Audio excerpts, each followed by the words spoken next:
លោកដូណាល់ ត្រាំ ប្រធានាធិបតីសហរដ្ឋអាមេរិកបានចាត់ទុកផែនការសម្រាប់បទឈប់បាញ់ថាជាកិច្ចព្រមព្រៀងមួយដ៏សំខាន់ដែលអាចនឹងឈានទៅរកការបិទបញ្ចប់សង្គ្រាម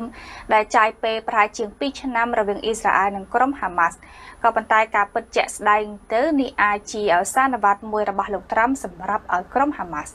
នៅក្នុងសន្និសីទសារព័ត៌មានរួមគ្នាជាមួយនាយករដ្ឋមន្ត្រីអ៊ីស្រាអែលលោក Benjamin Netanyahu នៅឯសេតវិមានលោក ត្រាំ បានលើកឡើងពីផែនការ20ចំណុចដែលឯកភាពគ្នាដោយលោកទាំងពីរ